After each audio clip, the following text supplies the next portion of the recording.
guess where I'm at? Well, this building right here, there's a poker room in there. So does that kind of narrow it down?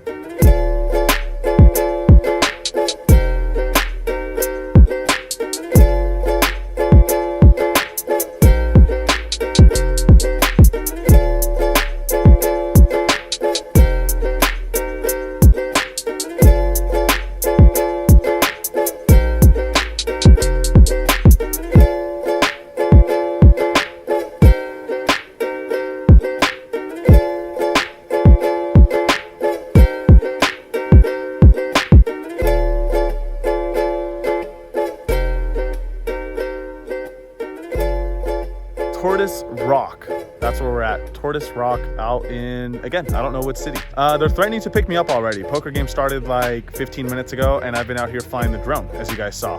So let's get in there, film some hands, or do my best, I guess. Apparently security's real uptight here about filming, so it might have to be the old school way where I just talk to the camera and tell you guys what happened. But yeah, hopefully I'll check in with you guys in a few hours with good news instead of the bad.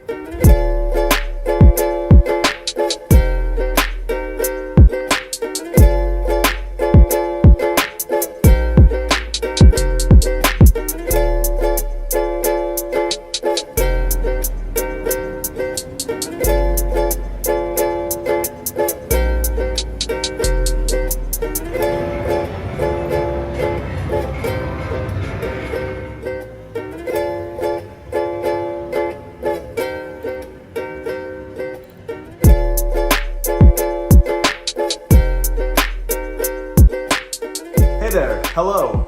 As you can tell, it's a few days past that session, but I wanted to go over the hands I played there. Normally on this channel, as I'm sure you guys know by now, unless this is your first video, you know that I like to go over the poker rooms that I play at and give my thoughts on some of the pros and cons.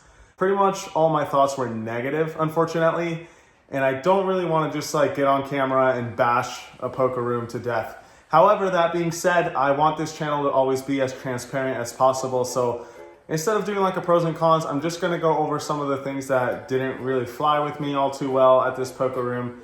And I won't give you my rating of it, but you guys can somewhat decide for yourselves through this video. So let's start off with the main thing that I noticed is they only have poker Wednesday and Thursday over here. Every other day it doesn't run. The reason for this is that they have a $600 high hand promotion from 6 p.m. to 10 p.m. every Wednesday and Thursday. So aside from those days, no one really shows up and they can't get any games going. Second thing is gonna be that they use $2 chips. Granted, it's 1-3, so there's not really a need to get big chips on the table, but $2 chips are just bad for the game in my opinion. They slow the game down. They reduce the amount of action just because people don't want to put in like giant stacks of chips no matter what denomination they are. And overall, it's just more difficult for the dealers as well. So yeah, it's just, I'm not a fan. Moving on, they don't have a designated poker room. It's just kind of in the floor space. So they have a smoking section 2 feet from the poker tables. Similar to the previous video about diamond gyms, cigarette smoke all the way through. In fact, some players will smoke a cigarette at a nearby table that is like a blackjack table or whatever. They'll put their cigarette down on the ashtray, come back, check their cards, fold, and then go back and continue smoking the same cigarette. It's kind of funny. It'd be a little funnier if it didn't smell so bad all the time. Something that isn't funny though is that some of the dealers here, not that it's their fault, it's probably just training wasn't up to par, but the dealers didn't know the rules. Not all of them, most of them were obviously fine, but there's a few who like didn't understand basic things like whose turn it was, or how much to drop for the rake, or how a chop works between the blinds, etc. It's got to keep moving, you know. When you slow the game down for like multiple things every hand, you're starting to get like 20 hands an hour as opposed to the normal 30 on average that you see at all other casinos. And lastly, this one's not a huge deal, but I don't really like places that don't allow call-ins for the board. It sucks to drive far somewhere and then wait in line once you get there to get in a game. However, on the bright side, at least there is an option for poker out here. Despite all those negative things I just said about this room, number one, they're all an opinion, which is mine, so who cares? And secondly, at least there's somewhere to play. Like I said, so many cities similar to this place don't have an option for poker. So that's reason number one for going here, is just the fact that there is somewhere to play poker, which is something that I'm sure all the locals appreciate. Anyway, that's enough about that. Let's move on to some of the hands that I played here. Like I said, the biggest game they have is 1-3 no limit. So I went on a Wednesday, I think like around 4 p.m. or so, and stayed until around 9 p.m. I was told these are like the most crazy hours to play because of the high hand promotion, but unfortunately, I didn't see any of that reflected in my game at least. It was very slow and not very many chips were moving around whatsoever, except for like the obvious, aces versus kings all in or whatever. Aside from that, not a whole lot going on. So keep that in mind as we go into these hands. 1-3 no limit, in for 300 in $2 chips. By the way, one quick disclaimer before jumping in the hands. I think the floor staff was keeping an eye on me specifically to not be using my camera too much at the table. So keep that in mind because I think some of these hands I don't have the full video for. But for the most part, we should be good to go. All right, let's do it.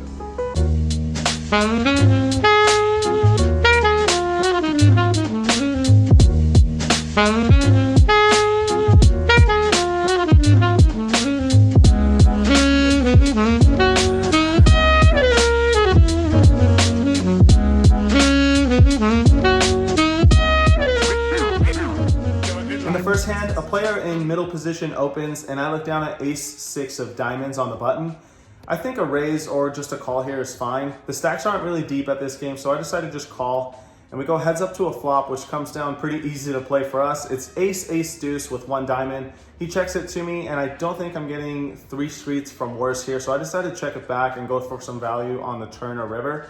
Turn comes the queen of spades, and at this point I remember that there's a high hand promotion going on, and that's kind of the reason I came out here. So I decided to just check it back and try to find that 4th ace on the river. Unfortunately, it doesn't come. It's a 5 of hearts. This time he actually leads into me.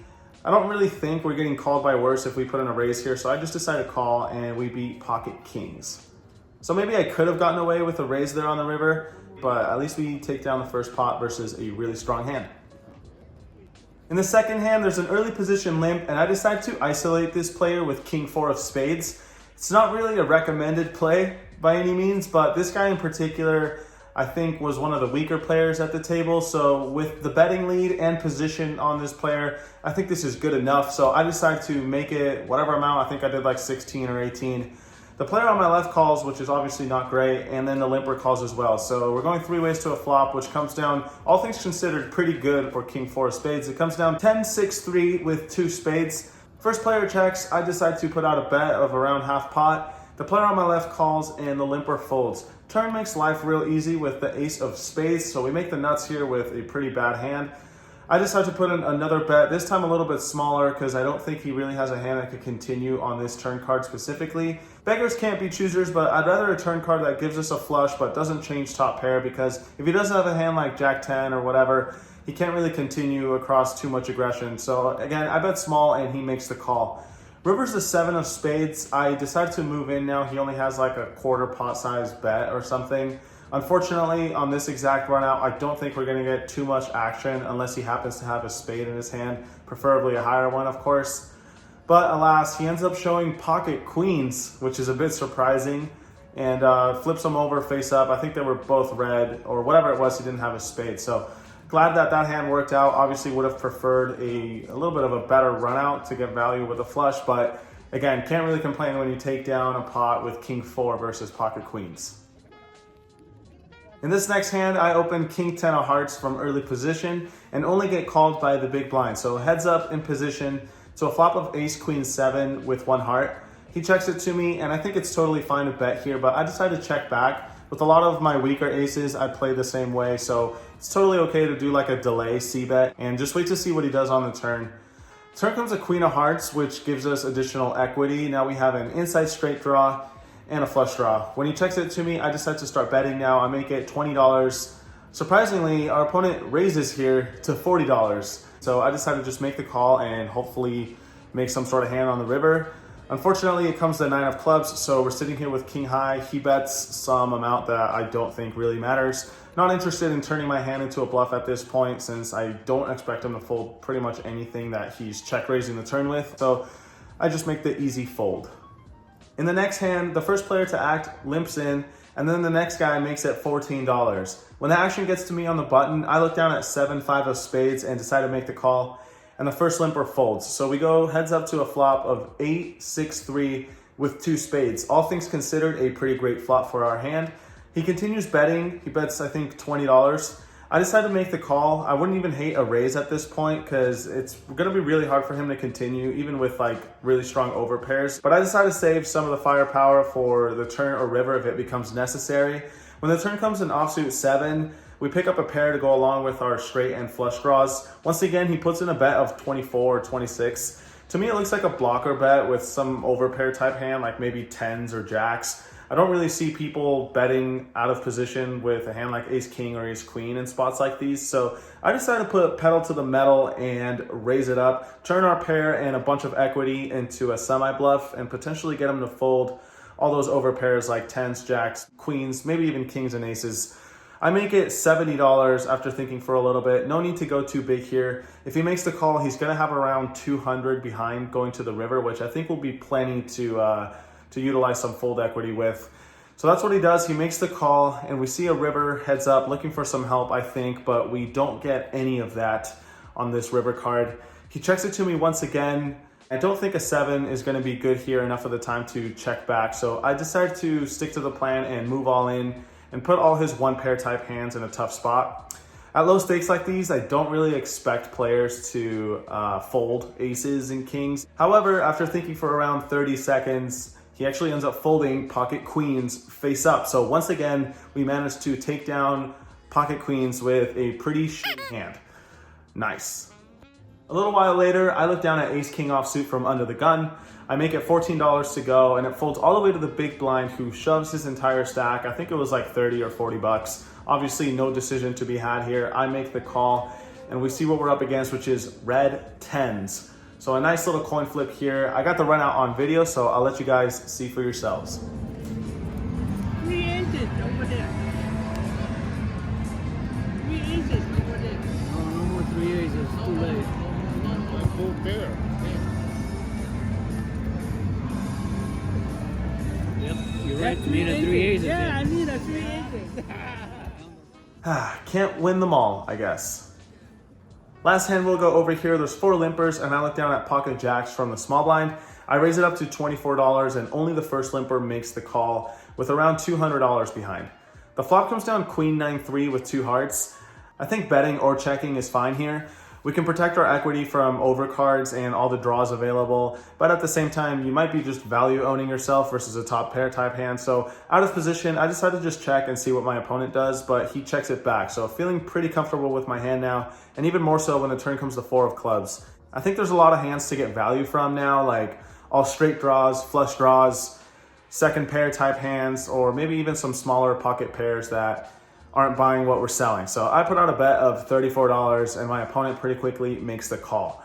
When the river comes to 4 of diamonds, I think for the most part, his hand is gonna consist of missed draws and small pairs that aren't gonna call another barrel. So I decide to check it and see what he does. And he quickly puts out a bet of $60 without much thought whatsoever. I think this is a pretty easy call because if he had a strong queen, I expect him to bet it on the flop once I check to him. Hands like king, queen, ace, queen, and that's assuming that he didn't raise those hands pre-flop. Queen jack, I don't expect him to suddenly start betting for value here on this river. And on top of that, we have strong removal to that exact hand. So I don't really think he has a queen all that often here. What he does have a ton of though are missed draws that he's deciding to bluff and see if he can win the pot with. So I don't take too long before making the call, and sure enough, we beat king 10 of hearts. So after around 4 hours, I decided to just rack up and call it a day.